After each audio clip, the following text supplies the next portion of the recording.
具材と一緒に煮込むだけで美味しい出汁が出て、煮込み料理やスープなど洋食に欠かせないコンソメ。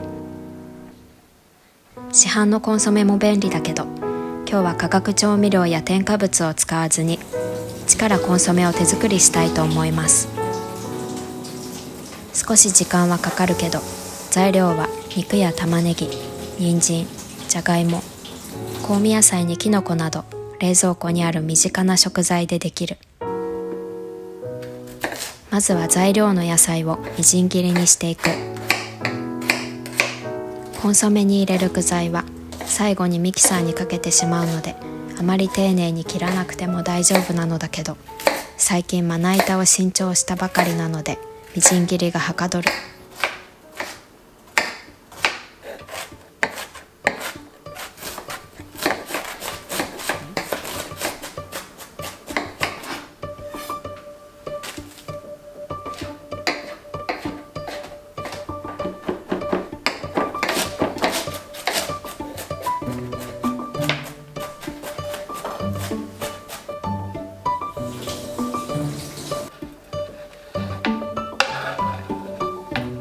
野菜をすべてみじん切りにしたら、切った野菜の重さを測る。野菜とこの後一緒に炒めるお肉の総量の 10% 分の塩を用意しておきます。フライパンに油をひいて、ニンニクと玉ねぎから弱火でじっくりと炒めていく。塩は焦げやすくなるので一気に入れず、野菜のうまみを引き出すために薄くまんべんなく振る。フライパンに炒める具材を薄く広げたら、ひっくり返す時以外はヘラで触らず弱火で両面を炒める。両面に焼き色がついたら端に寄せて次の材料を入れる。再びフライパンに薄く広げて、火を入れた方の食材で蓋をするように覆いかぶせる。両面焼けたら端に寄せて次の食材を入れる。ひたすらこの作業の繰り返し。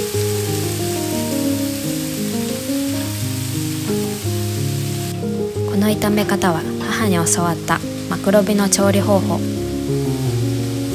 弱火でじっくりと炒めることで素材のうまみを引き出してくれる。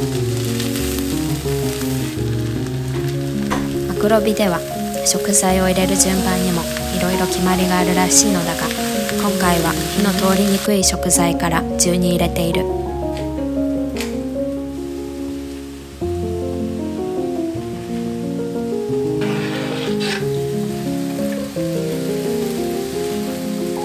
材料をすべて炒めたら、先ほど計量しておいた塩とミキサーをかけやすいように水を加える。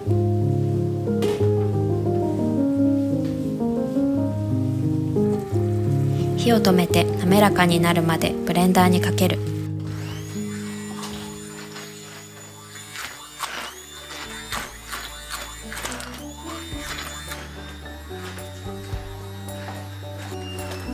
滑らかになったら再び火にかけて弱火で水分を飛ばしていきます。早く水分が飛ぶようになるべく大きなフライパンで炒めるのがポイント。カレーぐらいのドロドロからひっくり返せるぐらいまで水分が抜けて硬くなってきたら、あともう少し。チャーハンを作る時のようにフライパンが折れるくらいパラパラになったら完成。天板に広げて一晩乾燥させておきます。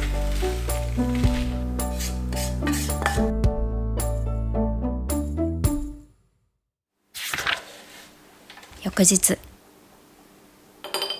一晩乾燥させたら保存瓶に移す。冷蔵で3ヶ月、冷凍で半年ほど保存できる。市販のコンソメに比べて溶けづらいので、料理の早めの段階から入れておくときれいに溶ける。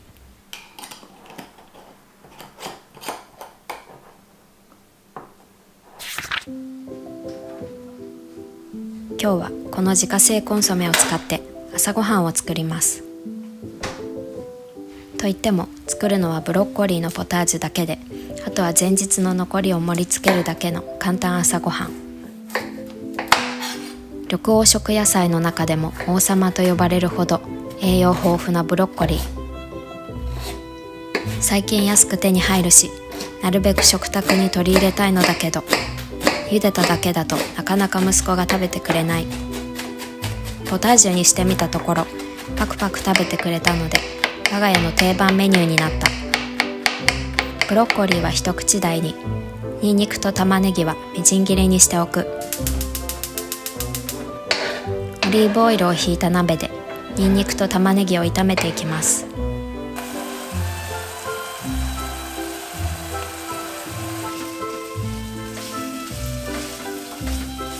玉ねぎがきつね色になったらブロッコリーも投入。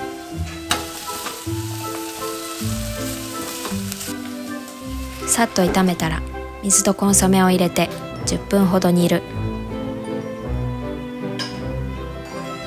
ブロッコリーの塊がなくなるまでブレンダーで潰していく。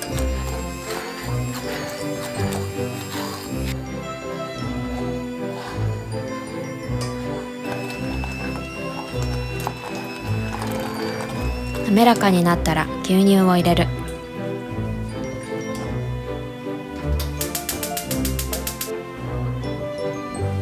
塩で味を調節。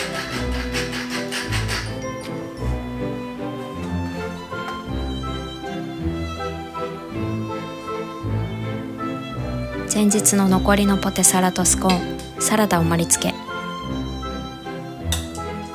ワンプレート朝ごはんの出来上がり。